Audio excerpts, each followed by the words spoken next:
जय हिंद साथियों, आप सभी का स्वागत करता हूं आप सभी के अपने चैनल टारगेट सिलेक्शन में। साथियों, आज की इस वीडियो में यूपी पुलिस कांस्टेबल एग्जाम को पूरी तरीके से खत्म करेंगे।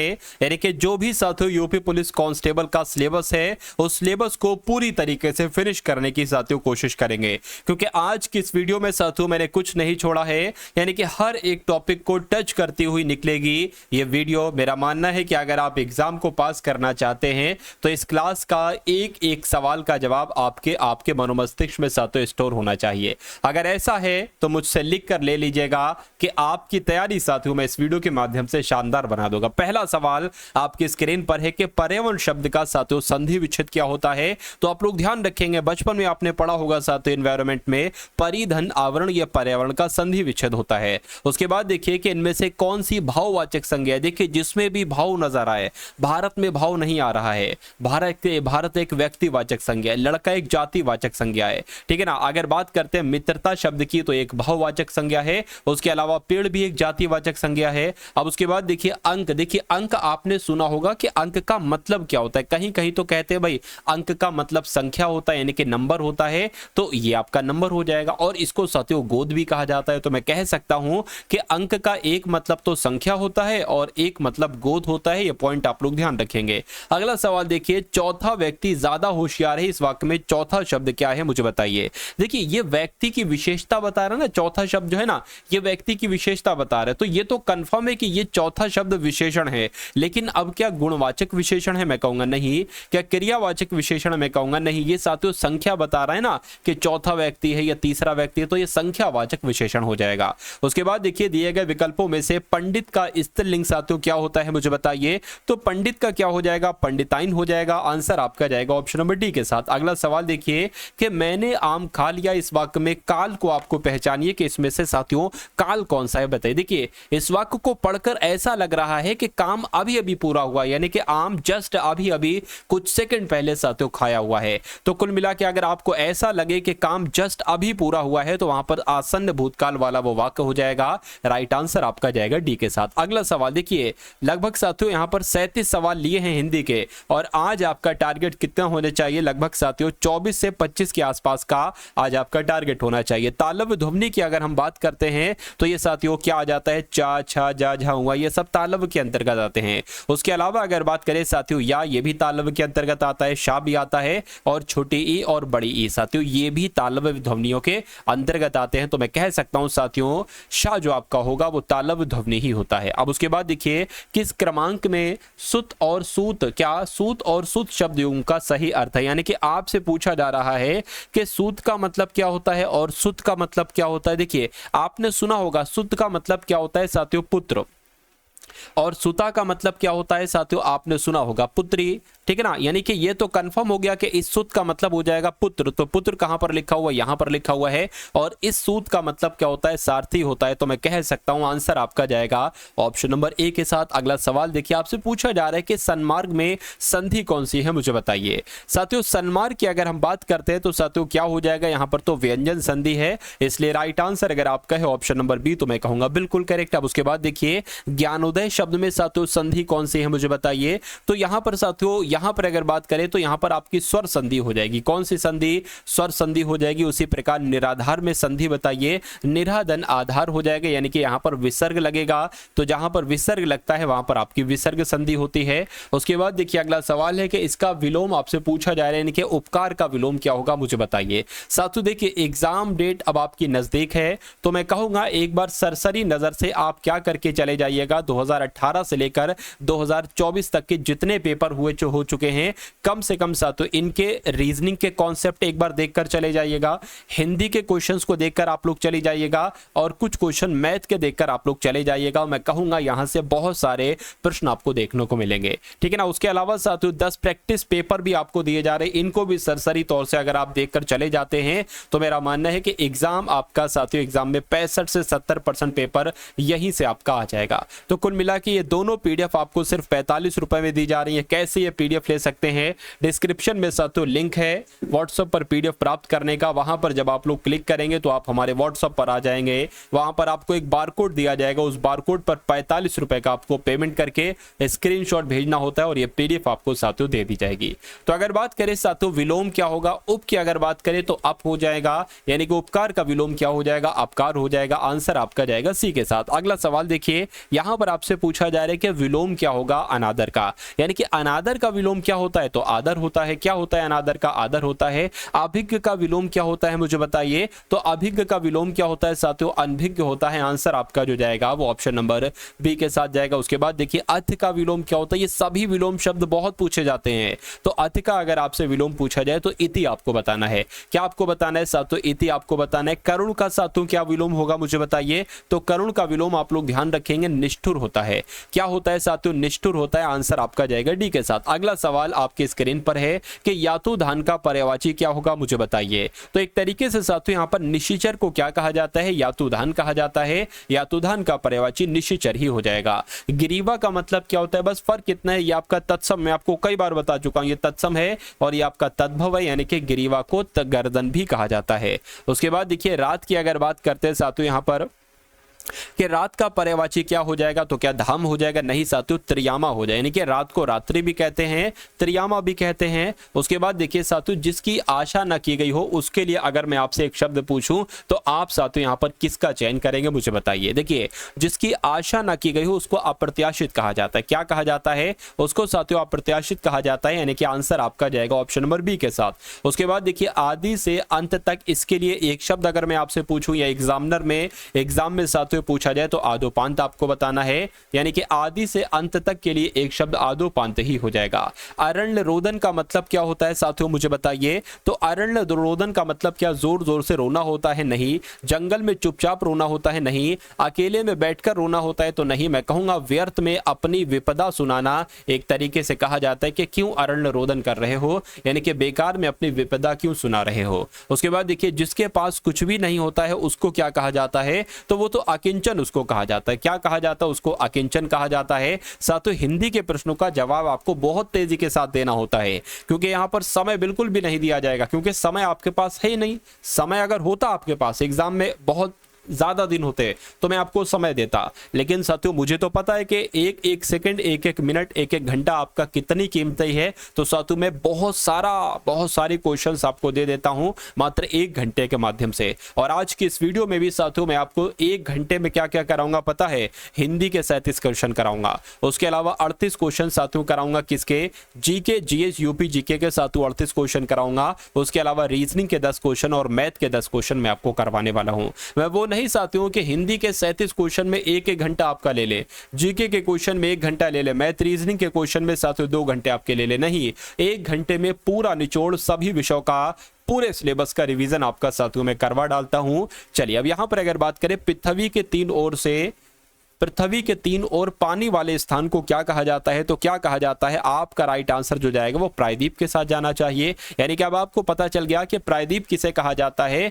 पृथ्वी के 3 ओर पानी वाले स्थान को ही प्रायद्वीप कहा जाता है। और पानी पीकर जात पूछना ये एक मुहावरा है। इस मुहावरे का मतलब क्या होता है साथियों, तो काम निकलने के बाद सोचना, ये इस मुहावरे का मतलब होता है। राइट आंसर आपका जाएगा सी के साथ। अगला सवाल आपकी स्क्रीन पर मुझे बताइए। देखिए साथियों यहां पर अगर बात करें हम लोग के पूर्णतया महत्वहीन, तो पूर्णतया महत्वहीन के लिए साथियों एक शब्द क्या होता है, तो अगर बात करें साथियों इसको मैं कह सकता हूं साथियों 3 में ना 13 में मृदंग बजाए ढेरे में, यानी कि आपका राइट आंसर जो जाएगा वो ऑप्शन नंबर ए के साथ जाएगा। उसके बाद देखिए किस क्रमांक में एरा प्रत्यय नहीं है। देखिए एरा प्रत्यय कहां है जरा देखिए, मौसेरा में एरा प्रत्यय है, फुफेरा में एरा प्रत्यय है, ममेरा में एरा प्रत्यय है, लेकिन चटेरा शब्द में एरा प्रत्यय नहीं। अब नहीं है तो यही आपका राइट आंसर है। उसके बाद देखिए प्रतिष्ठा में कौन सा उपसर्ग है मुझे बताइए, तो प्रतिष्ठा शब्द की अगर बात करते हैं, प्रतिष्ठा की अगर बात करें तो प्रति यहां पर क्या हो जाएगा, एक उपसर्ग का काम करे पड़ेगा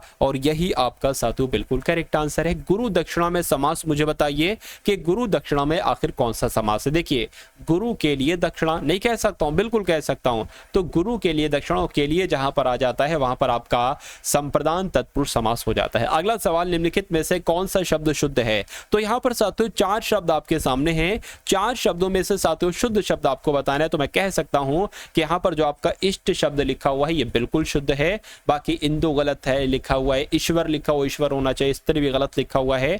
इक्षु का तद्भव क्या होगा मुझे बताइए। देखिए इक्षु आपका एक तत्सम शब्द है, इसके तद्भव शब्द की अगर बात करते हैं तो ईक हो जाएगा, यानी कि आंसर अगर आपका है ऑप्शन नंबर सी के साथ, तो मैं कहूंगा बिल्कुल करेक्ट है। निम्नलिखित में से तुलसीदास जी की रचना कौन सी है मुझे बताइए। तो अगर विनय पत्रिका की हम बात करते हैं तो विनय पत्रिका ये किसकी रचना है, ये साथियों तुलसीदास जी की रचना है। राइट आंसर आपका जाएगा सी के साथ। निम्नलिखित में से कौन सी पुस्तक रामचंद्र शुक्ल के द्वारा लिखी गई है मुझे बताइए। चलिए देखिए अगर बात करते हैं, ये क्वेश्चन बहुत इंपॉर्टेंट और आपसे पूछा भी जा रहा है कि हिंदी साहित्य का इतिहास ये किसकी पुस्तक है, ये रामचंद्र शुक्ल की पुस्तक है, आप लोग ध्यान रखेंगे। साथियों अब मैं आप सभी के लिए पता क्या लाने वाला हूं, तकरीबन 100 क्वेश्चन लाने वाला हूं लेखक और उनकी रचना से संबंधित। कौन से क्वेश्चन होंगे साथियों, लेखक उनकी रचनाओं से संबंधित साथियों 100 सवाल होंगे। और मेरा मानना है कि अगर इन 100 सवालों को आप देख लेते हैं तो जो भी आपके एग्जाम में 2 से 3 सवाल पूछे जाएंगे लेखक और उनकी रचना से संबंधित, वो यही 100 प्रश्नों में से आपके कवर हो जाएंगे। ठीक है ना। तो साथियों बहुत जल्द एक आध दिन में ही वो आप वीडियो देखेंगे। ठीक है, तो इस चैनल को साथियों आप लोग सब्सक्राइब करके बेल आइकन पर क्लिक कर लीजिए, क्योंकि साथियों सब्सक्राइब अगर चैनल होगा, बेल आइकन पर अगर क्लिक होगा तभी वो आपको साथियों वीडियो मिल पाएगी, अन्यथा नहीं मिल पाएगी। उसके अलावा अगर बात करें व्हाट्सएप ग्रुप का लिंक भी डिस्क्रिप्शन में, उसको एंड में वीडियो के एंड में जाकर साथियों उसको ज्वाइन कर लीजिएगा। उसके बाद देखिए अगला सवाल है कि रसिक प्रिया के लेखक कौन है, ये बहुत आपसे पूछा जाता है साथियों। तो आप लोग ध्यान रखेंगे, केशव दास की अगर बात करते हैं तो रसिक प्रिया के लेखक कौन है, केशव दास हैं। जिस कृति पर कवि नागार्जुन को साहित्य अकादमी पुरस्कार मिला है वो किस भाषा में रचित है मुझे बताइए। चलिए तो अगर बात करें वो किस भाषा में रचित है, वो तो मैथिली भाषा में रचित है। राइट आंसर आपका जाएगा ऑप्शन नंबर डी के साथ। और अगर आपसे ये पूछ लिया जाए कि इनकी कौन सी रचना थी, तो पत्रहीन नग्न गाछ, क्या साथियों पत्रहीन नग्न गाछ, इसके लिए इनको साहित्य अकादमी पुरस्कार मिला था। ये आप लोग साथियों ध्यान रखें। उसके बाद देखिए अगला सवाल है साथियों, आपके स्क्रीन पर देखिए और मुझे बताइए कि जौहर के लेखक कौन है। फटाफट साथियों कमेंट करके आप लोग यहाँ पर मुझे आंसर बता देंगे। चलिए देखिए यहां पर अगर बात करें साथियों कौन है इसके लेखक, तो श्याम नारायण पांडे इनका नाम है। और श्याम नारायण पांडे ही साथियों कौन है, ये जौहर के लेखक हैं। ये सवाल डायरेक्ट आपसे पूछा जा सकता है।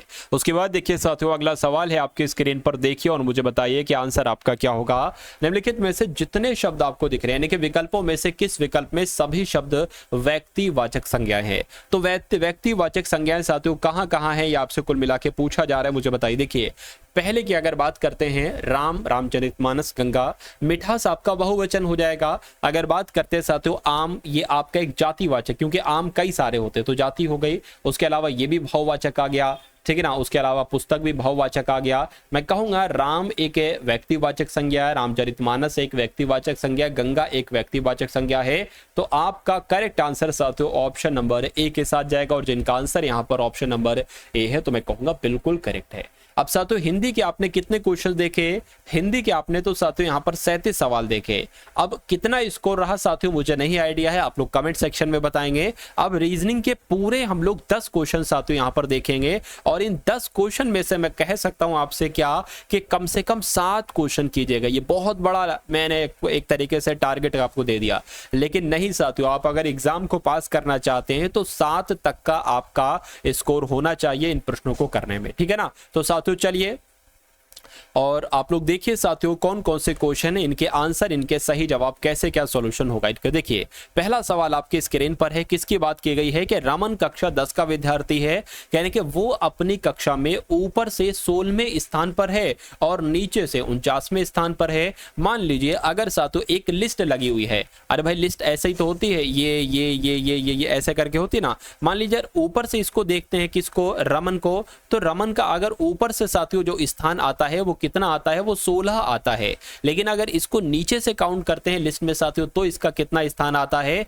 तो इसका स्थान 49 आता है। तो कहने के कक्षा में कुल कितने विद्यार्थी हैं, ऐसा सवाल बहुत आपसे पूछा जाता है यूपी पुलिस के एग्जाम में कि साथियों बाएं तरफ से 15वां स्थान है या कुछ भी 16वां स्थान है, दाएं तरफ से काउंट करते हैं तो 49वां स्थान है, तो बताइए टोटल लोग कितने। तो आपको दो तरह की संख्याएं दी जाएंगी हमेशा प्रश्न में, आपको दोनों तरह की संख्या को आपस में जोड़ देना है और उसमें से एक घटा देना है, जो आंसर आएगा कैलकुलेट करके वही आपका आंसर हो जाएगा साथियों। तो मैं कहूंगा 16 49 में से एक जाएगा 48 जाएगा, 48 आएगा तो मैं कह सकता हूं साथियों कितना आपका आ जाएगा, यहां पर 64 आ जाएंगे। यानी कि मैं कह सकता हूं साथियों कक्षा में कुल कितने विद्यार्थी हैं, 64 विद्यार्थी हैं। उसके बाद देखिए अगला सवाल है आपके स्क्रीन पर, कह रहे कि राम का घर कृष्ण के घर के दक्षिण में स्थित है। चलिए कोई दिक्कत नहीं है, तो कह सकते हैं साथियों मान लीजिए तो कृष्ण का घर साथियों कहां पर, मान लेते हैं कृष्ण का घर यहां पर है और कह रहे हैं कि कृष्ण के घर के दक्षिण में है राम का घर, तो कृष्ण का घर का दक्षिण साथियों ये हो जाएगा, यानी कि यहां पर साथियों राम का घर है।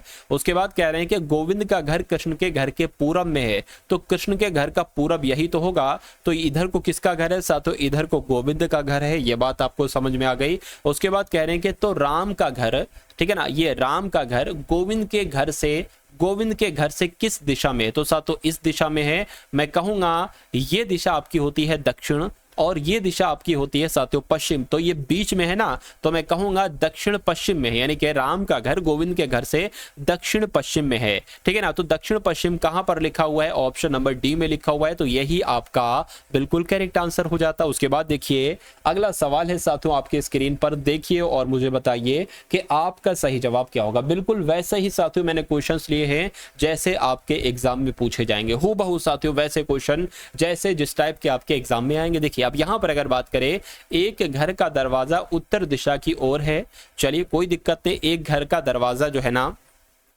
ये उत्तर दिशा की ओर है। कह रहे कि उस घर से निकलकर एक व्यक्ति सीधे 10 मीटर चलता है, तो मान लीजिए उत्तर की तरफ से आया, ये 10 मीटर साथियों आ गया। उसके बाद कह रहे हैं कि बाईं ओर मुड़ता है और 25 मीटर चलता है, तो साथियों ये क्या बाईं ओर मुड़ गया और 25 मीटर चल गया।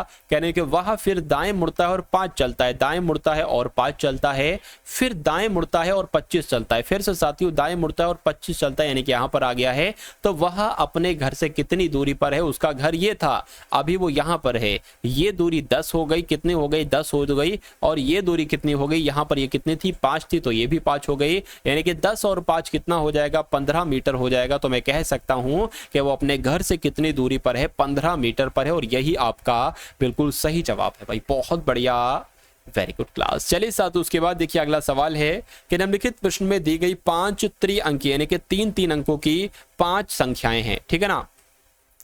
तो देख लेते हैं साथियों 5 संख्याएं, और सवाल आपसे यहां पर क्या पूछा जा रहा है, कह रहे कि प्रत्येक संख्या में दूसरे और तीसरे अंक के स्थान परस्पर बदल दिए जाते हैं, यानी कि दूसरा अंक ये और तीसरा अंक ये, यानी कि 8 तो अपनी जगह पर रहेगा, लेकिन दूसरे तीसरे की जगह पर क्या कर देंगे, दूसरा तीसरा कर देंगे, यानी कि पहले 2 ले आएंगे फिर 3 ले आएंगे, उसके बाद यहां पर कर देंगे 7 तो वैसे रख देंगे, 9 पहले ले आएंगे, 1 बाद में कर देंगे, उसके बाद 6 वैसे ही रख देंगे, 4 5 हो जाएगा, और साथियों 9 वैसे रख देंगे, 7 6 हो जाएगा, उसी प्रकार 4 1 8 हो जाएगा। इतनी बात आपको समझ में आ गई, ठीक है। तो परस्पर बदल दिए जाएं, ठीक है। तो तीसरी सबसे बड़ी संख्या कौन सी होगी, पहले ये बताइए तीसरी सबसे बड़ी संख्या कौन सी होगी, सबसे बड़ी संख्या ये। उसके बाद अगर बात करते हैं साथियों दूसरी सबसे बड़ी संख्या ये और तीसरी सबसे बड़ी संख्या ये, यानी कि 791 कहने के तो तीसरी सबसे बड़ी संख्या के पहले और दूसरी अंकों की दूसरा अंक, अच्छा, तीसरी सबसे बड़ी संख्या के पहला अंक और दूसरा अंक का योग क्या होगा, यानी कि 7 + 9 आपसे पूछा, पहला अंक दूसरा अंक कितना हो जाएगा साथियों, ठीक है ना, कितना हो जाएगा साथियों 16 हो जाएगा। तो मैं कह सकता हूं कि 16 आपका बिल्कुल सही जवाब हो जाएगा, जो कौन से ऑप्शन में है, ऑप्शन नंबर ए वाले में है। उसके बाद देखिए अगला सवाल है दूसरी सबसे छोटी संख्या के पहले और तीसरे अंकों का योग क्या होगा। अब यहां पर साथियों आपसे क्या पूछा जाए, देखिए दूसरी सबसे छोटी संख्या, तो दूसरी सबसे छोटी संख्या के पहले और तो दूसरी सबसे छोटी संख्या ढूंढिए तो एक बार पहले, तो दूसरी सबसे छोटी संख्या इसमें से कौन सी होगी, ये आपको साथियों यहां पर बताना है। देखिए सबसे छोटी संख्या यहाँ पर क्या हो जाएगी, ये हो जाएगी, ठीक है। सबसे छोटी संख्या ये हो जाएगी और दूसरी सबसे छोटी संख्या कौन सी हो जाएगी,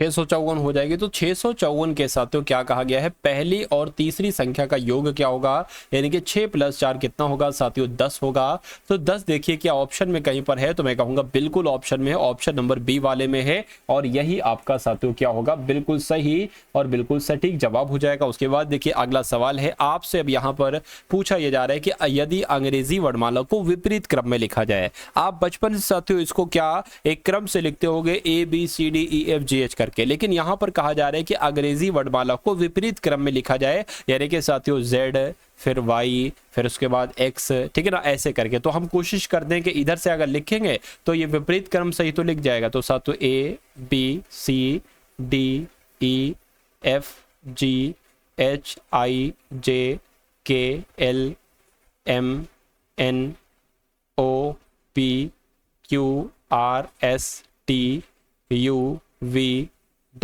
हो गया ये, ठीक है।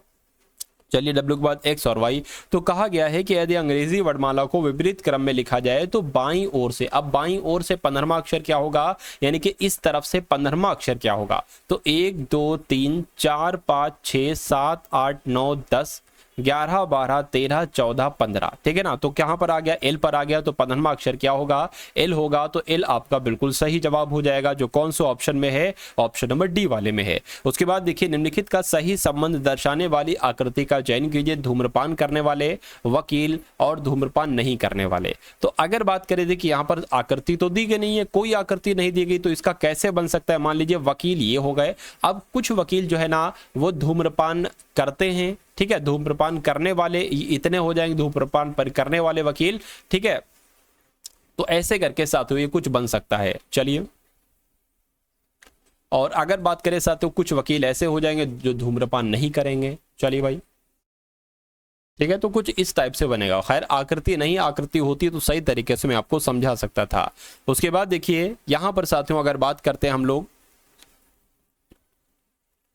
कि परसों शनिवार है, क्या दिन है परसों, परसों शनिवार। देखिए ये हो गया आपका आज, और ये हो गया आपका साथियों कल, और ये हो गया आपको परसों। क्या कहा गया है यहाँ पर, कहा गया है कि यदि परसों शनिवार है, ठीक है ना, यानी कि परसों शनिवार है तो ये दिन कौन सा दिन है, ये शनिवार दिन है। चलिए, और ये फिर कौन सा दिन होगा साथियों, ये आपका शुक्रवार होगा, और ये आपका कौन सा दिन होगा, यानी कि आज जो है ना वो गुरुवार है। तो कह रहे कि कल से 3 दिन पहले कौन सा दिन था, तो कल से 3 दिन पहले कौन सा दिन था साथियों, ये आपको यहाँ पर बताना है, और ये आपसे कुल मिला के यहाँ पर पूछा जा रहा है। चलिए, तो ये आपका कल हो जाएगा, कल से यानी कि 1 2 3, और यानी कि यहां पर कौन सा दिन होगा, तो कल साथियों क्या हो जाएगा, बुधवार, उसके बाद मंगलवार, उसके बाद सोमवार, उसके बाद रविवार। तो यहां पर जो आएगा वो रविवार आएगा। रविवार कौन से ऑप्शन में, ऑप्शन नंबर डी वाले में है। तो यही आपका क्या होगा साथियों, यही आपका बिल्कुल करेक्ट आंसर हो जाता है।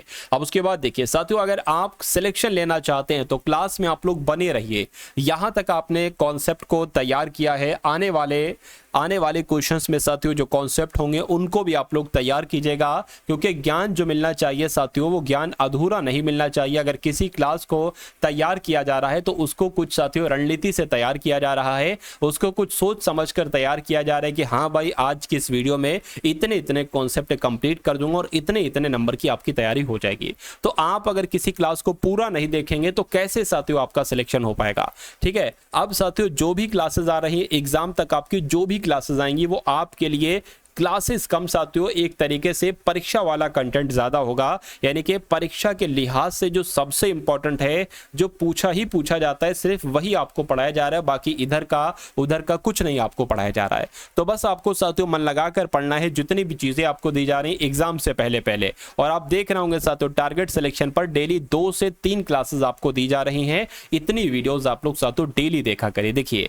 अब यहां पर अगर बात करें MENTION को क्या लिखा जाता है, LNTELNEITNO लिखा जाता है, तो PATTERN को क्या लिखा जाएगा। इतनी सी बात साथियों आपसे पूछी जा रही। तो अब यहां पर साथियों लॉजिक क्या लगा है, देखिए थोड़ा सा अगर ध्यान से हम लोग यहां पर देखें ना तो हमें तो इतनी चीज समझ में आ रही है कि MENTION यहां पर भी है और ऐसे लेटर साथियों यहां पर भी। अच्छा एक चीज देखिए ये ON लिखा हुआ है, अब ये क्या लिखा है, ये NO लिखा हुआ है। यानी कि मैं अगर यहाँ पर साथियों थोड़ा सा सही तरीके से आपको समझाने की कोशिश करूँ तो इसको मैं साथियों कैसे समझा सकता हूँ, इसको मैं लिख कर समझा सकता हूँ। ये अब ये लिखेंगे LN क्या साथियों, LNE, उसके बाद साथियों I, उसके बाद साथियों T और N और O। अब इसको ध्यान से देखेंगे तो ये N यहाँ पर आ गया है और O यहाँ पर आ गया है, ये I यहाँ पर आ गया है और T ये यहाँ पर आ गया है, ये N यहाँ पर आ गया है और ये E यहाँ पर आ गया है, और ये M से क्या हो गया साथियों, यानी कि एक माइनस करा दिया गया बस। तो इसमें भी एक माइनस कराओगे, कैसे कराओगे साथियों, मैं आपको बता देता हूँ। PATTERN,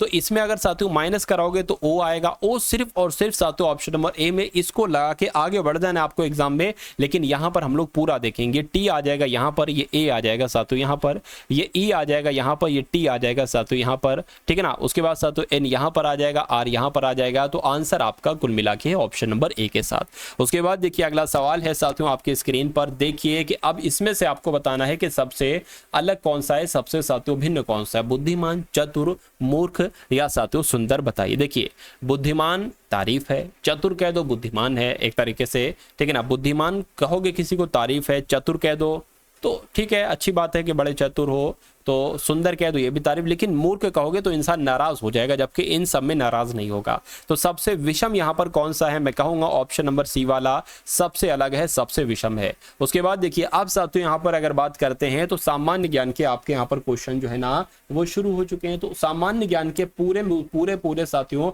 38 सवालों को हम लोग यहाँ पर देख रहे हैं, और मेरा मानना है कि इन 38 सवालों में से आपका स्कोर जो होना चाहिए वो 15 से 16 के आसपास तक का तो होना चाहिए, इससे कम तो स्कोर आपका नहीं होना चाहिए। चलिए, तो लाल ग्रह किस नाम से, यानी कि लाल ग्रह किसको कहा जाता है, मैं कहूंगा मंगल ग्रह को लाल ग्रह कहा जाता है। दक्षिणी गोलार्ध में सबसे छोटा दिन कौन सा होता है, तो 21 जून की अगर बात करें तो 21 जून का दिन साथियों दक्षिणी गोलार्ध में सबसे छोटा दिन होता है, आप लोग ध्यान रखेंगे। उसके बाद देखिए किस तारीख को पृथ्वी की स्थिति सूर्य के सबसे पास होती है, तो आप लोग ध्यान रखेंगे साथियों कि 3 जनवरी, क्या 3 जनवरी की अगर बात करते हैं कि पृथ्वी की स्थिति सूर्य के सबसे पास जो होती है वो 3 जनवरी की ही होती है। उसके बाद देखिए पृथ्वी का कठोर बाहरी हिस्सा जिसमें क्रस्ट और बाह्यतम मेंटल शामिल है उसे क्या कहा जाता है, तो उसे क्या कहा जाता है साथियों, उसे स्थल मंडल कहा जाता है। ये आपको ध्यान रखना है, आपको मालूम चलना चाहिए, अगर ये सवाल आपसे पूछा जाएगा कोई दिक्कत आपको नहीं होना चाहिए।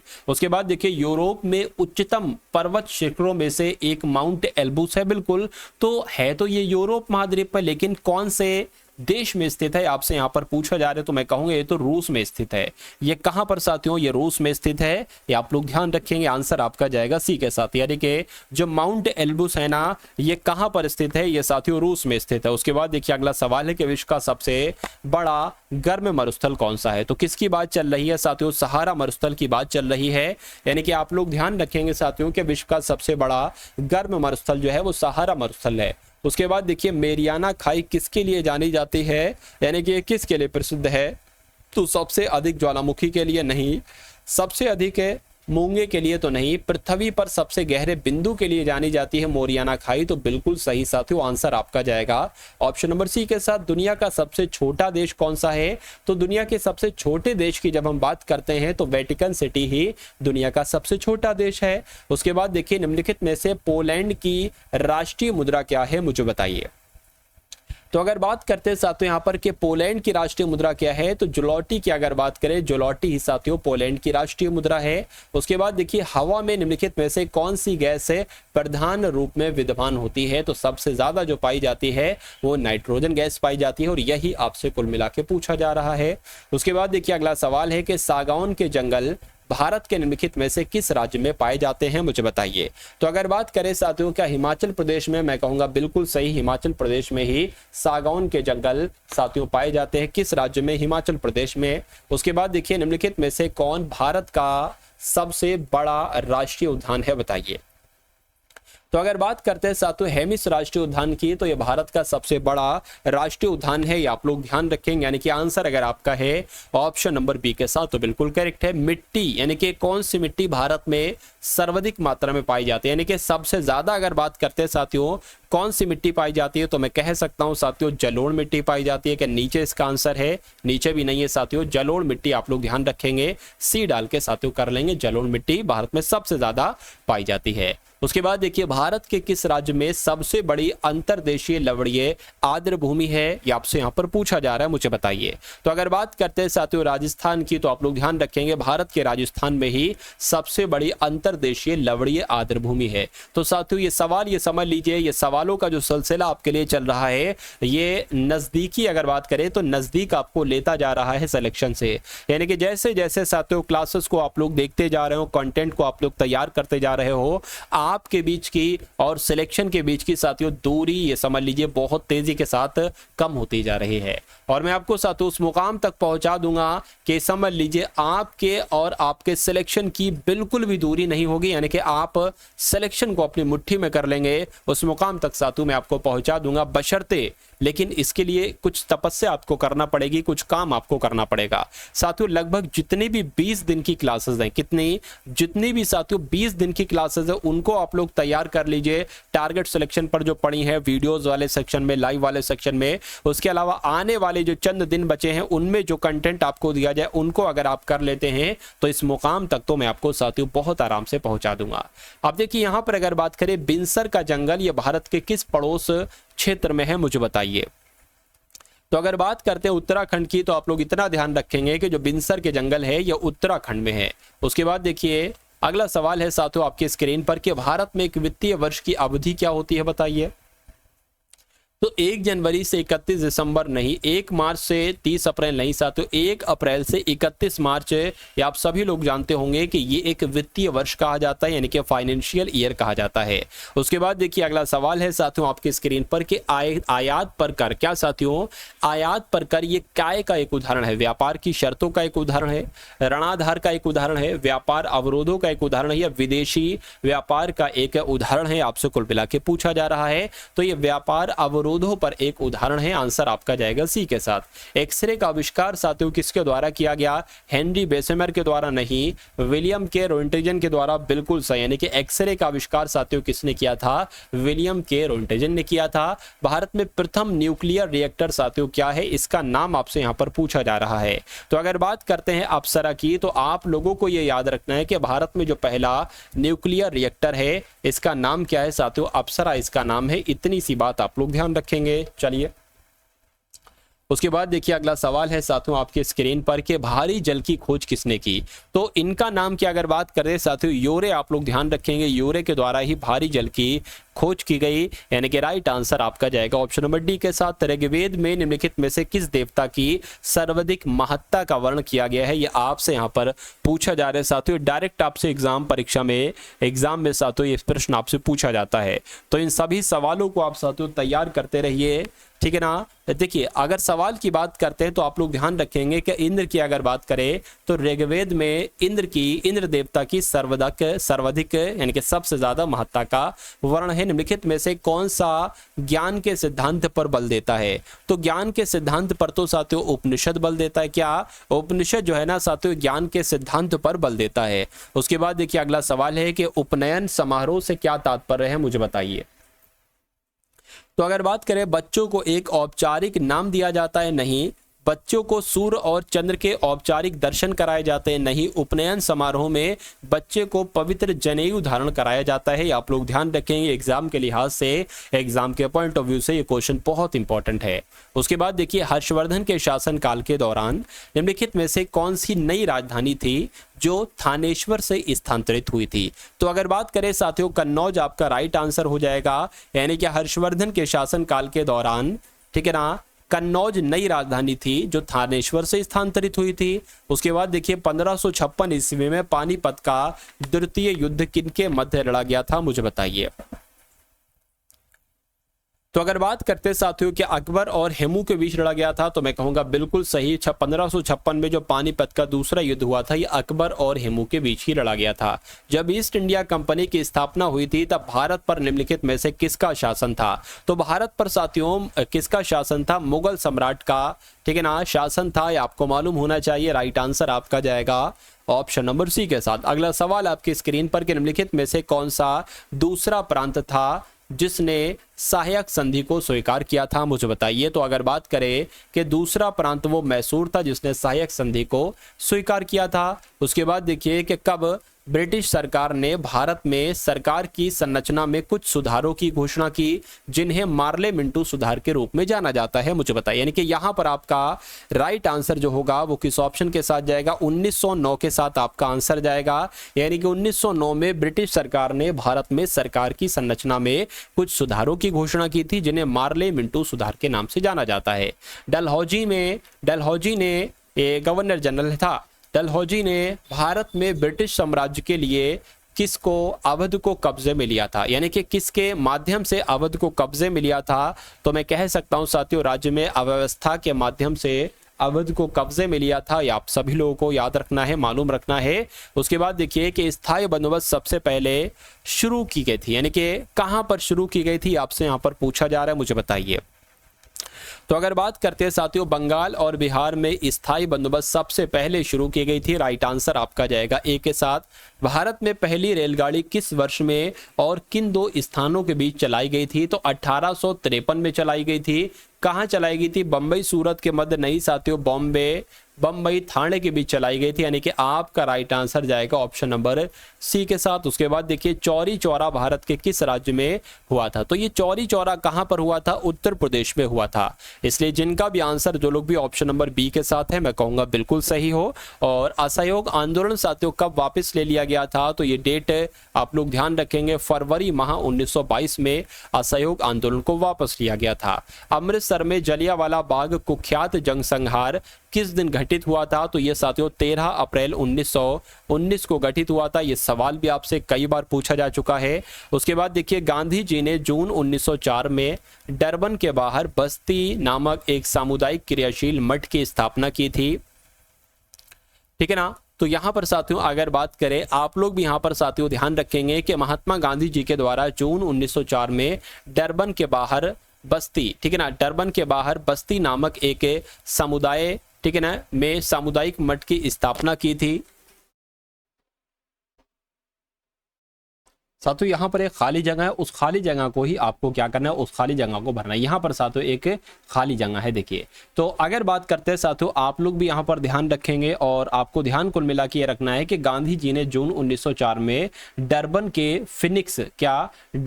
फिनिक्स के बाहर बस्ती नामक एक सामुदायिक क्रियाशील मठ की स्थापना की थी। ये पॉइंट आप लोग ध्यान रखेंगे। उसके बाद देखिए साथियों अगला सवाल है कि खिलाफत मुद्दे को उठाने के महात्मा गांधी के निर्णय के पीछे क्या वजह थी, क्या कारण था, आपसे यहां पर पूछा जा रहा है। तो हिंदुओं और मुसलमानों के बीच अधिक एकता लाने के लिए खिलाफत मुद्दे को उठाया गया था महात्मा गांधी जी के द्वारा, या ईसाइयों और मुसलमानों नहीं, हिंदुओं और ईसाइयों नहीं साथियों, मैं कहूंगा हिंदुओं और मुसलमानों के बीच अधिक एकता लाने के लिए। ये आपका साथियों बिल्कुल सही जवाब हो जाएगा। सरकार के निम्नलिखित में से किस अधिनियम के कारण बंबई से सिंध प्रांत का निर्माण हुआ था? मुझे बताइए। तो अगर बात करें साथियों भारत सरकार अधिनियम 1935 आपके सवाल का बिल्कुल सही जवाब हो जाता है। और उसके बाद देखिए ऐतिहासिक विक्टोरिया पार्क, जिसे अब जंग आज़ादी पार्क नाम दिया गया है, ये कहां पर है? तो ये कहां पर है साथियों? ये मेरठ में है। ये आप लोग ध्यान रखेंगे। आंसर आपका जाएगा ऑप्शन नंबर डी के साथ। उसके बाद देखिए साथियों अब यहाँ पर देखिए सबसे पहले हिंदी के, उसके बाद रीजनिंग के, उसके बाद सामान्य ज्ञान के, अब उसके बाद मैथ के 10 क्वेश्चन आप देखेंगे। कितने क्वेश्चन साथियों मैं आपको करवाने वाला हूँ? सिर्फ और सिर्फ 10 क्वेश्चन मैं आपको करवाने वाला हूँ। इसमें से साथियों 5 से 6 क्वेश्चन तो आप बिल्कुल सही करने की पूरी कोशिश कीजिएगा, ठीक है ना। तो साथियों पहला सवाल आपकी स्क्रीन पर है, इस क्वेश्चन को देखिए और मुझे बताइए कि इस क्वेश्चन का राइट आंसर आपका क्या होगा। देखिए कह रहे हैं कि एक विमान, क्या साथियों, एक विमान 6000 किलोमीटर की दूरी 8 घंटे में तय करता है। कह रहे कि यदि उसकी गति चाल 250 किलोमीटर प्रति घंटा बढ़ा दी जाए तो 9000 किलोमीटर की दूरी तय करने में उस विमान को कितना समय लगेगा। पहली लाइन में यह कहा गया है कि दूरी कितनी है साथियों, 6000 किलोमीटर है। ठीक है ना। एक सूत्र मैं आपको बताता हूं, वो आप सभी को भी पता होगा साथियों। चाल बराबर क्या होता है, चाल बराबर होता है साथियों दूरी बटे समय। ठीक है, चाल बराबर होता है दूरी बटे समय, यानी कि अगर चाल आपको ज्ञात करना है, स्पीड आपको ज्ञात करना है, तो आपके पास दूरी होना चाहिए और समय होना चाहिए। अब यहां पर देखिए, यानी कि एक विमान 6000 किलोमीटर की दूरी 8 घंटे में तय करता है। ठीक है ना। तो 6000 किलोमीटर की दूरी 8 घंटे में तय करता है, यानी कि हमारे पास समय है, हमारे पास दूरी है, हमारे पास समय है, तो ये क्या हो जाएगी, ये साथियों चाल हो जाएगी। तो कुल मिला के अगर बात करें 8 एकम 8, 8 पंजे 40, 8 छंग 48, 8 सत्ते 56, तो 8 सत्ते कितना आ गया साथियों, 56 आ गया, 4 जाएगा, 8 पंजे 40 हो जाएगा, यानी कि साथियों चाल जो हो जाएगी वो कितनी हो जाएगी, वो 750 हो जाएगी। ठीक है, इतनी बात आपको समझ में आ गई। अब ये जो एक्स्ट्रा चीज है ये मैंने यहां से साथियों हटा दी। तो यहां पर कहा यह गया था साथियों, बहुत ध्यान से देखिएगा इस सवाल को, और ये क्वेश्चन बहुत है, बहुत सारे कॉन्सेप्ट आपके क्लियर करेगा। कह रहे कि एक विमान 6000 किलोमीटर की दूरी 8 घंटे में तय करता है, यानी कि उस विमान की चाल कितनी है, 750 किलोमीटर प्रति घंटा उसकी चाल है। और कह रहे कि उसकी गति को, यानी कि उसकी चाल को 250 किलोमीटर और बढ़ा दिया जाता है, यानी कि 250 किलोमीटर जब उसकी चाल को बढ़ाएंगे तो अब नई चाल उसकी साथियों कितनी हो जाएगी, 1000 किलोमीटर प्रति घंटा हो जाएगी। उसकी चाल अब 1000 किलोमीटर प्रति घंटा हो जाती है। तो कह रहे हैं कि फिर 9000 किलोमीटर की दूरी को कितने समय में पार करेगा। तो अब यहां पर साथियों एक दूरी दी गई है, कितनी है, 9000 किलोमीटर। ठीक है, इस दूरी को वो कितने समय में पार करेगा ये आपसे पूछा जा रहा है। तो समय बराबर क्या होता है साथियों, समय बराबर होता है दूरी बटे चाल। तो दूरी बटे चाल होता है। अब अगर बात करते हैं दूरी कितनी है, 9000 है, दूरी 9000 हो जाएगी, और चाल कितनी है, 1000 किलोमीटर हो जाएगी, 1000 किलोमीटर प्रति घंटा हो जाएगी। इन 3 जीरो से साथियों ये 3 जीरो आपके कट हो जाएंगे। ठीक है ना। इन 3 जीरो से आपके साथियों ये 3 जीरो आपके कट हो जाएंगे। बचेगा क्या, यानी कि समय जो आपके पास आएगा, तो मैं कह सकता हूं कि 9 घंटे आपका राइट आंसर हो जाएगा। यानी कि मैं कह सकता हूं साथियों कि तो 9000 किलोमीटर की दूरी को तय करने में विमान के द्वारा कितना समय लगेगा, 9 घंटे का समय लगेगा। इसलिए आंसर आपका जाएगा ऑप्शन नंबर ए के साथ। अब उसके बाद देखिए अगला सवाल है, आपकी स्क्रीन पर देखिए और मुझे बताइए सही जवाब क्या होगा। यहां पर लिखा हुआ है कि 8000 रुपए की राशि एक साधारण ब्याज की एक निश्चित दर पर 3 वर्ष में 956 हो जाती है। बहुत ध्यान से आप लोग साथियों यहां पर देखिएगा। ठीक है ना।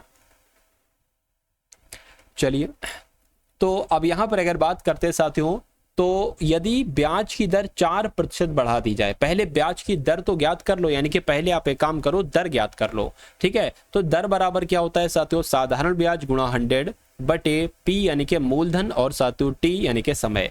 तो अब अगर बात करें साथियों साधारण, ये तो साधारण ब्याज ही तो है, साधारण ब्याज दे रखा है, तो दर बराबर साधारण ब्याज 800 है गुणा 100 है, मूलधन कितना है अगर बात करें, देखिए ये साधारण ब्याज है, ये क्या है, एक तरीके से ये आपकी इतने हो जाता है, यानी कि ये मिश्रधन है। तो अगर 956 की अगर बात करते हैं साथियों, यहां पर ये साधारण ब्याज नहीं है, ये साधारण ब्याज नहीं, यहां पर ये लिखा हो, थोड़ा सा ध्यान से मैं नहीं पढ़ पाया कि 800 की राशि ये मूलधन है भाई साहब, ये मूलधन है, तो ये चीज यहां पर नहीं आएगी। कहने के 800 की राशि साधारण ब्याज की निश्चित दर पर 3 वर्ष में इतनी हो जाती है। यानी कि मैं आपको दोबारा से समझा देता हूं, थोड़ी सी मिस्टेक हो गई है। मिस्टेक असल में क्या हो गई, ये आपका मूलधन है और ये आपका मिश्रधन है। अब साधारण ब्याज की हमें जरूरत है, तो साधारण ब्याज बराबर कैसे निकाला जाता है, मिश्रधन में से मूलधन घटा दो, यानी कि 956 में से 800 घटाओगे तो वो साधारण ब्याज होगा, तो 156 आ जाएगा, 156 गुणा 100 हो जाएगा, और पी कितना है यानी कि मूलधन कितना है, तो साथियों यहां पर 800 आपका आ जाएगा। ठीक है ना, कितना आ जाएगा साथियों, आपका 800 आ जाएगा। और समय यहां पर अगर बात करें, समय आपका कितना दे रखा है, 3 वर्ष का समय दे रखा है। तो इसको जरा कैलकुलेट कर लो, इन 3 जीरो से ये 3 जीरो कैंसिल हो जाएंगे। ठीक है, 3 पंजे 15 हो जाएगा और 3 दूना 6 हो जाएगा। अब यहां पर साथियों आपके सामने क्या आ चुका है, 52/8 आपके सामने आ चुका है। 2 से अगर कट करेंगे साथियों, 2 दूना 4, 2 छंग 12 और ये 4 आ जाएगा। इसको अगर कट करेंगे साथियों, 4 पंजे 20, 4 छंग आपका 24 हो जाएगा। ठीक है, 2 जाएगा, पॉइंट लगेंगे 0, 4 पंजे 20 हो जाएगा। यानी कि मैं कह सकता हूं जो दर आपके पास आई है वो दर कितनी आई है, 6.5 आई है। ठीक है, दर इतने 6.5% आई है, तो कहा जा रहा था कि दर को बढ़ाकर 4 बढ़ा दिया जाता है। तो जब इसमें साथियों 4 बढ़ाएंगे तो अब हमारे पास नई दर कितनी हो जाएगी, 10.5% हो जाएगी। तो नई दर हमारे पास साथियों आ चुकी है। अब हमें क्या, अब साथियों इसको हम क्या कर देंगे, इसको हम यहाँ पर से डिलीट कर देंगे। और एक चीज बस आप ध्यान रखेंगे कि अगर दर बढ़ा दी जाती है उसके बाद दर कितनी हो जाती है। तो अगर बात करें साथियों उसके बाद अब दर कितनी होगी, दर आपके पास आ गई 10.5%। ठीक है ना। अब साथियों क्या निकाले, अब पूछा क्या गया था कि वह राशि 3 वर्ष में कितनी हो जाएगी, यानी कि आपसे कुल मिला के एक तरीके से मिश्रधन पूछा गया था। मिश्रधन होता है मूलधन प्लस साधारण ब्याज, मूलधन प्लस साधारण ब्याज। तो मूलधन तो आपके सामने दे रखा है, अब जरा साधारण ब्याज निकाल लो। साधारण ब्याज क्या होता है साथियों, PRT/100। P क्या है साथियों, मूलधन है, यानी कि मूलधन कितना है तो साथियों 800 है। तो आपका अब साधारण ब्याज अब आप निकाल लो। ठीक है, अब साधारण ब्याज जो निकालोगे साथियों उसमें आपको ये नई दर पुटअप करना है। तो अगर बात करें साथियों नया साधारण ब्याज एक तरीके से हम अगर निकालें तो साधारण ब्याज बराबर क्या होता है, PRT/100 होता है। P साथियों कितना है, 800 है। और R की अगर बात करें, R कितना है, 10.5। अब हम यहाँ पर लिखेंगे। और अगर बात करें T कितना है तो 3 वर्ष, और बटे में क्या आ जाएगा, 100 आ जाएगा। इन 2 जीरो से ये 2 जीरो कैंसिल हो जाएंगे। यहाँ से ये इधर जाएगा साथियों, यहाँ पर 10 आ जाएगा। ठीक है, अब अगर साथियों यहाँ पर 10 आ जाएगा, 5 दूना 10, 5 दूना 10 और 5 एकम 5 हो जाएगा। इस 2 से साथियों ये कट जाएगा, 4 आ जाएगा। यानी कि यहाँ पर साथियों अब कितना आ जाएगा, तो साथियों इनकी गुणा कर लो, यही आपका साधारण ब्याज हो जाएगा। कितना हो जाएगा साथियों, 4 एकम 4 और 4 दूना 8, 3 से करा लो, 4 तियां 12 और 8 कम 8 16, 8 तियां 24, 24 और 1 25, यानी कि 252 आपका क्या आ जाएगा, 252 आपका साथियों साधारण ब्याज आ जाएगा। तो मिश्रधन आपसे पूछा गया था, मिश्रधन बराबर क्या होता है साथियों, मिश्रधन बराबर होता है साथियों मूलधन जो कि 800 है और प्लस साधारण ब्याज जो कि साथियों 252 है। तो इसको जोड़ोगे कितना आ जाएगा, 1052 आ जाएगी। यानी कि यही तो साथियों मिश्रधन होगा और यही आपका बिल्कुल सही और बिल्कुल सटीक जवाब हो जाएगा। भाई बहुत बढ़िया, वेरी गुड क्लास। उम्मीद करता हूं ये क्वेश्चन बहुत शानदार था। मैं उम्मीद करता हूं ये साथियों कि आपके समझ में साथियों अच्छे तरीके से आ गया होगा। अगर थोड़ी दिक्कत आई हो तो एक बार रिपीट करके आप लोग देख लेंगे, आपकी बहुत अच्छे तरीके से ये समझ में आ जाएगा। चलिए अब उसके बाद देखिए साथियों अगला सवाल है आपकी स्क्रीन पर, देखिए और मुझे बताइए कि आपका सही जवाब यहां पर क्या होगा। चलिए तो सवाल आपके सामने यह है कि 20 सेंटीमीटर ऊंचा, क्या लिखा हुआ साथियों यहां पर अगर बात करें 20 सेंटीमीटर ऊंचा और 15 सेंटीमीटर आधार त्रिज्या वाले एक समवृत्ताकार शंकु को गलाया जाता है। यानी कि एक ऐसा एक शंकु है साथियों, मैं शंकु आपके सामने यहां पर बनाता हूं, एक सेकेंड। यहाँ पर अगर बात करते हैं एक शंकु है और उस शंकु के बारे में बताया गया है कि इसकी जो ऊंचाई है ना साथियों, इसकी ऊंचाई कितनी है, मैं यहाँ पर लिख देता हूँ, इसकी ऊंचाई 20 सेंटीमीटर, इसकी ऊंचाई साथियों 20 सेंटीमीटर और चौड़ाई इसकी कितनी है, चौड़ाई नहीं साथियों, इसकी त्रिज्या कितनी है तो वो 15 है। तो ये एक ऐसा शंकु है और इस शंकु को गलाया जाता है, यहाँ पर कहा गया है। और इस शंकु को गलाकर 5 सेंटीमीटर ऊंचे और 1.5 सेंटीमीटर आधार त्रिज्या वाले समान कई सारे आकार के शंकु बनाए जाते हैं। कहने के ढले हुए शंकुओं की संख्या, यानी कि इससे जो छोटे छोटे शंकु बनाए जा सकते हैं उनकी संख्या क्या होगी। तो पता इसमें क्या करना है साथियों, देखिए जो बड़े वाला शंकु है उसका आयतन, बड़े वाले शंकु का आयतन, और अगर बात करते हैं साथियों छोटे वाले शंकु की भी आपको पता है ऊंचाई भी और त्रिज्या भी, तो छोटे वाले शंकु का आयतन, छोटे वाले शंकु का आयतन, इन दोनों की भाग दे दो, आपको संख्या पता चल जाएगी कि छोटे छोटे शंकु आपसे कितने बन सकते हैं। तो यहां पर अगर बात करें बड़े, देखिए सूत्र क्या होता है, सूत्र होता है 1/3 pi R cube, 1/3 pi R square, 1/3 pi R square, ये आपका वो हो जाएगा। और बटे में भी यही आ जाएगा 1/3 पाई आर स्क्वायर। अब यहां पर से 1/3 से कैंसिल हो जाएगा। ठीक है, अच्छा यहाँ पर एच भी आ जाएगा साथियों क्योंकि ये आपका शंकु है। तो अगर बात करें इससे ये कैंसिल हो गया, इससे ये कैंसिल हो गया, आर आ गया। अब यहाँ पर देखिए अगला स्टेप क्या होगा साथियों, यहाँ पर क्या कहा गया है कि 20 सेंटीमीटर ऊंचा, यानी कि ये जो होगा 20 सेंटीमीटर ऊंचा तो 20 का स्क्वायर यानी कि 20 गुणा 20 हो जाएगा। और इसकी अगर बात करते हैं, अच्छा ये तो त्रिज्या है ना, तो त्रिज्या आएगी यहाँ पर 20 गुणा 20 थोड़ी ना आएगा। चलिए कोई दिक्कत नहीं, तो इरेजर का इस्तेमाल यहाँ पर मैं कर लेता हूँ। अब देखिए लिखा हुआ है आर का स्क्वायर आएगा। आर यहाँ पर क्या है 15 सेंटीमीटर आधार की त्रिज्या है, तो 15 गुणा 15 आना चाहिए, तो 15 गुणा 15 आ जाएगा। और ऊंचाई कितनी है 20 सेंटीमीटर ऊंचा, तो ऊंचाई साथियों 20 है। उसके बाद देखिए अब यहाँ पर आर स्क्वायर यानी कि छोटे वाले की त्रिज्या क्या है, तो छोटे वाले की त्रिज्या कितनी है साथियों 1.5 गुणा 1.5 गुणा, उसके बाद इसकी ऊंचाई कितनी है तो 5 सेंटीमीटर, तो यहाँ पर 5 सेंटीमीटर आ जाएगा। ऐसा करता हूँ कुछ जगह के लिए साथियों इसको मैं हटा देता हूँ, क्योंकि कैलकुलेशन यहाँ पर हमें और थोड़ी बहुत कुछ करना होगी। देखिए अब अगर बात करें साथियों यहाँ पर अगर बात करें, देखिए इस पॉइंट को हटाकर एक जीरो बढ़ा दिया, इस पॉइंट को हटाकर ये एक जीरो बढ़ा दिया, इस 15 से ये 15 कैंसिल, इस 15 से ये 15 कैंसिल। अब बचा कि आपके पास 2000/5 आपके पास बचा, यानी कि 5 चौक 20, तो कुल मिला के साथियों 400 शंकु हो जाएंगे। उस बड़े वाले शंकु को से अगर छोटे छोटे शंकु बनाएंगे तो 400 शंकु हो जाएंगे। आंसर आपका जाएगा ऑप्शन नंबर बी के साथ। उसके बाद देखिए अगला सवाल है आपकी स्क्रीन पर साथियों, इस क्वेश्चन को देखिए और बताइए कि इस क्वेश्चन का राइट आंसर आपका किस ऑप्शन के साथ जाएगा। कहा गया है कि एक दुकानदार टीवी सेटों के पूरे स्टॉक को खत्म करने के लिए एक टीवी सेट पर 12% की छूट देता है। यानी कि अगर बात करें मान लीजिए 100% में कोई चीज है, उस पर वो अगर 12% की छूट दे देता है, यानी कि अगर टीवी सेट का अंकित मूल्य 6500 रुपए है तो टीवी सेट को कितने रुपए में बेचा जाएगा। टीवी सेट पर का जो अंकित मूल्य है वो 6500 रुपए है, यानी कि 12% की छूट दी जाती है, यानी कि इसको 88% में बेचा जाता है। तो जब इसको 88% में बेचा जाता है तो टीवी सेट का बिक्री मूल्य क्या हो जाएगा, यानी कि वो कितने रुपए में बिकेगी। तो इन दो जीरो से ये 2 जीरो आपके कट जाएंगे, 65 बटे क्या आ जाएगा साथियों 88 आ जाएगा। 8 पंजे 40, 8 पंजे 40 और 8 पंजे 40, 8 छंग 48 और 4 साथियों 52 आ जाएगा। यहां पर भी वही 520 आ जाएगा। 0275, यानी कि अगर बात करें 5720 रुपए साथियों उस टीवी सेट का बिक्री मूल्य हो जाएगा। आंसर आपका जाएगा ऑप्शन नंबर बी के साथ। चलिए उसके बाद देखिए अगला सवाल है कि राजा किसी काम को 20 दिन में करता है। तो अगर बात करते हैं साथियों किसकी, राजा की अगर बात करें तो ये 20 दिन में करेगा। रमेश की अगर बात करते हैं ना तो रमेश की अगर बात करें ये उसको 25 दिन में करता है। रमेश, अब यहाँ पर एक चीज निकाल लीजिए कि एक ऐसा नंबर लिखिए जो कि 20 के पहाड़े में भी आए और 25 के पहाड़े में भी आए। तो साथियों 100 ले लेते हैं, कितनी कितनी बार में आएगा वो लिख लीजिए। 20 पंजे 100, ठीक है, 25 चौक 100। तो अगर बात करते हैं साथियों यहाँ पर देखिए, यानी कि टोटल काम कितना है 100 है टोटल काम, ये आप लोग मान लेंगे। 100 टोटल काम कितना है साथियों 100 है टोटल काम, ये आप लोग ध्यान रखेंगे। और राजा एक दिन में कितना काम करता है 5 काम करता है, और रमेश एक दिन में कितना काम करता है 4 काम करता है। तो यहाँ पर ये कहा गया था कि रमेश के काम शुरू करने के 10 दिन बाद, यानी कि रमेश एक दिन में 4 काम करता है और 10 दिन तक अगर ये काम करता रहेगा तो 40 काम ये कंप्लीट कर लेगा।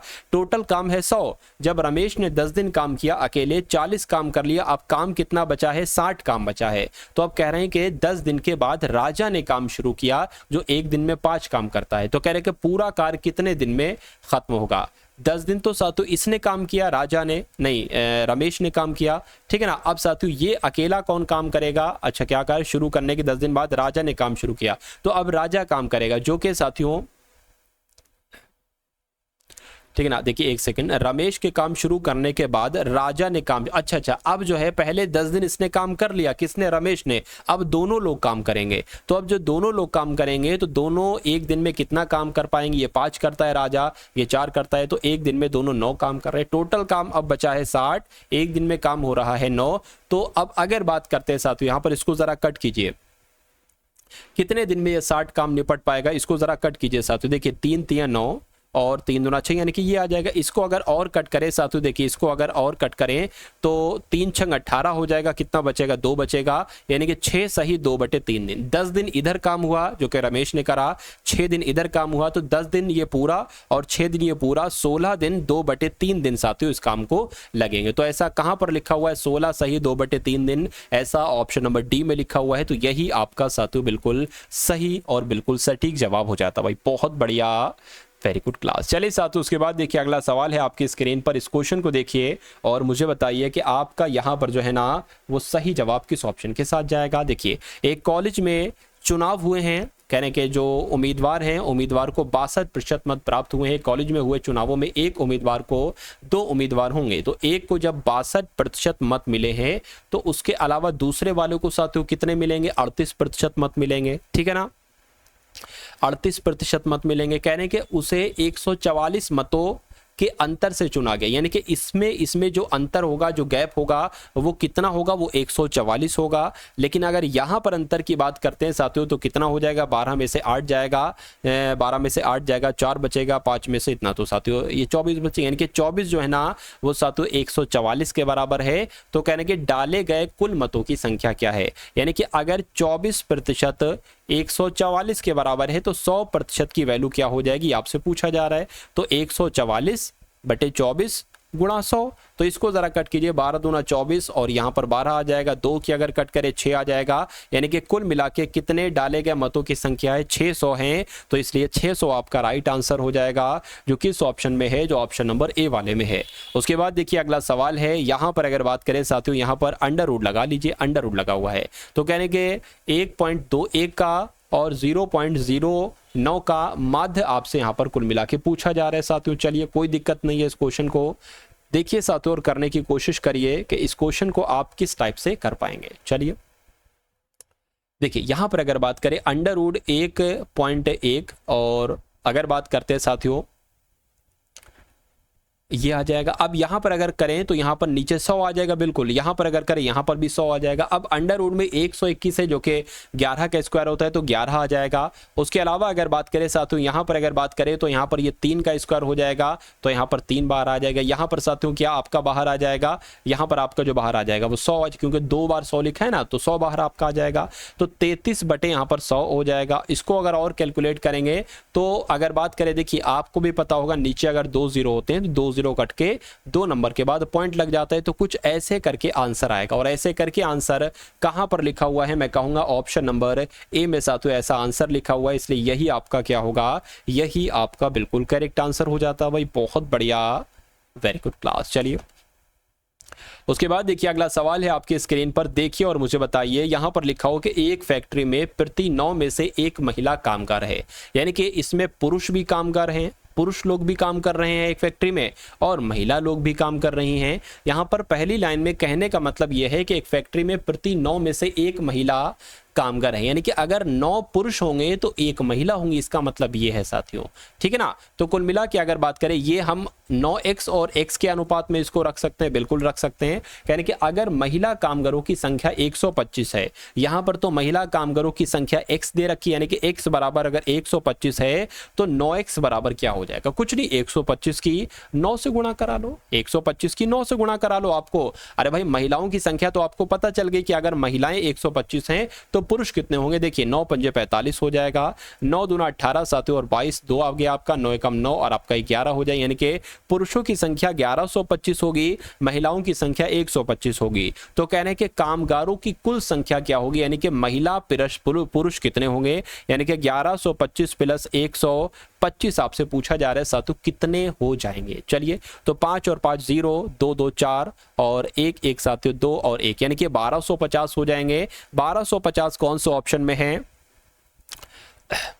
एक सेकेंड, टोटल साथियों यहाँ पर सही हुआ है नहीं सही हुआ एक बार हम लोग देख लेते हैं, एक बार हम लोग देख लेते हैं साथियों कि यहाँ पर क्या बन सकता है। देखिए 1125 और 125, ये 0 आ गया, ये 5 आना चाहिए। अच्छा हाँ, तो 1250 होगी साथियों, 1250 होगी, 1240 नहीं होगी, यानी कि आंसर आपकी अगर बात करते हैं तो आंसर आपका जाएगा साथियों किस ऑप्शन के साथ, ऑप्शन नंबर, चलिए अब उसके बाद देखिए साथियों अगले नंबर का सवाल है, 94 नंबर का सवाल है, इसको देखिए और बताइए सही जवाब क्या होगा। अच्छा यहाँ पर एक चीज़ देखे साथियों, एक चीज़ मैंने नोटिस किया कि लिखा हुआ है यहाँ पर, क्या लिखा हुआ है कि एक फैक्ट्री में प्रति 9 में से 1 महिला।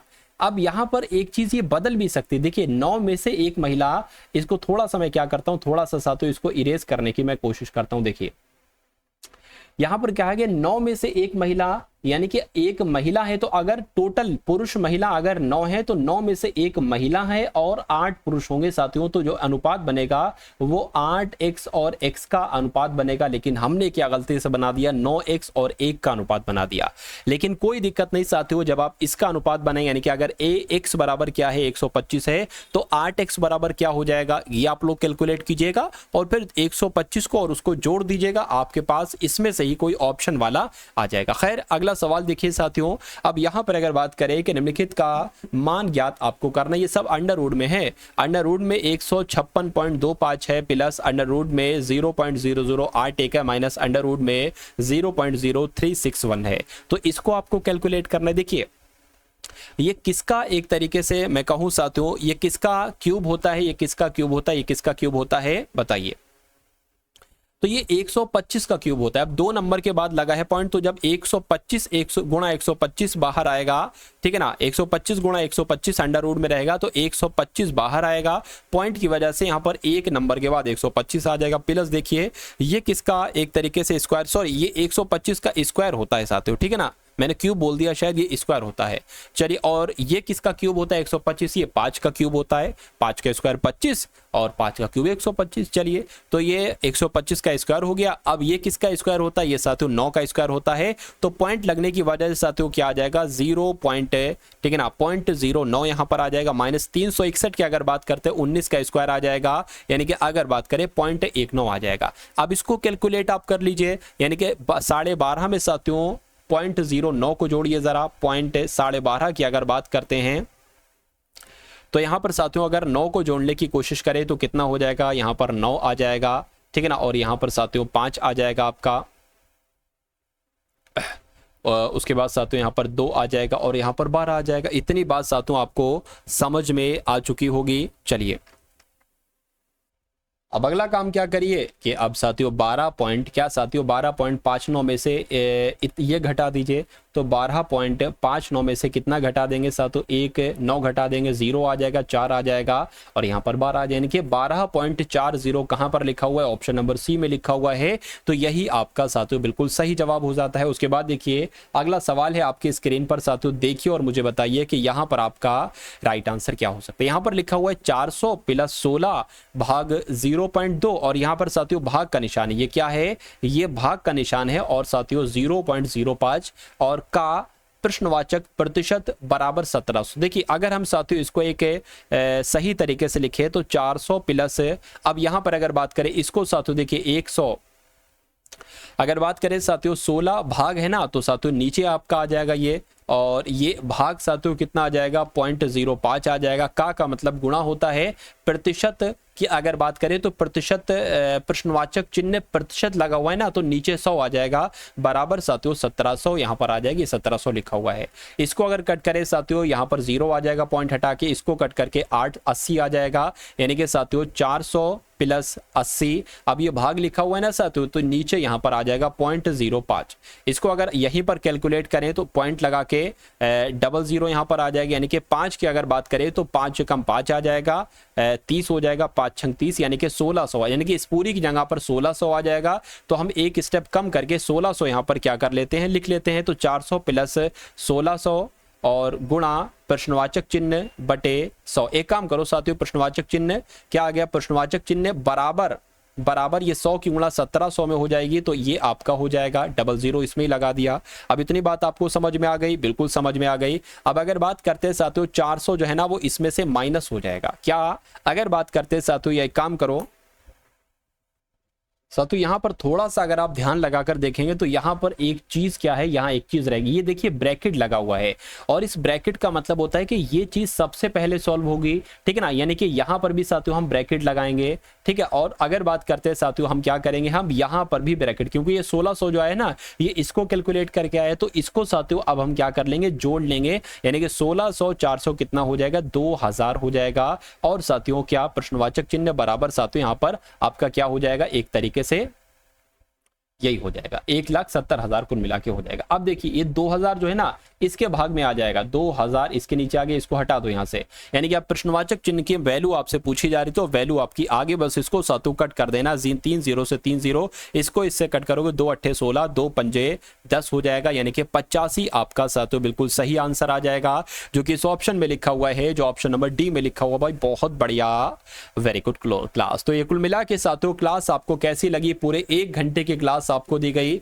मेरा मानना है ये क्लास आपको बहुत शानदार लगी होगी, चारों विषयों को बहुत अच्छे तरीके से हम लोगों ने देखा। अब एक चीज मैं आपको दे रहा हूं, देखिए अगर आप वाकई में एग्जाम को पास करना चाहते हैं तो पिछले 20 दिन की क्लासेस आप देख लेना, पिछले 20 दिन की आप क्लासेस देख लेना और एग्जाम तक साथियों आप लोग क्लास देख लेना। एग्जाम तक जो भी आपको वीडियोस दी जाएं, इन 2 काम को करिए और अपने एग्जाम को साथियों क्रैक कीजिए। खैर, इस वीडियो को लाइक कीजिएगा, वीडियो को शेयर कीजिएगा और एक लास्ट 6 मंथ की, 6 मंथ नहीं कह सकते, 7 महीने की, 2024 जनवरी से लेकर जुलाई 2024 तक की एक वीडियो साथियों मैं अभी डाल रहा हूं कुछ ही देर में, उसको एक बार आप लोग देख लीजिएगा, ठीक है ना। तो मिलते हैं साथियों, इसलिए चैनल को आप सभी लोग सब्सक्राइब कर लीजिए और एक प्यारा सा कमेंट कर दीजिएगा जय हिंद का। मिलते हैं हम सभी लोग आने वाली वीडियो में। जय हिंद साथियों।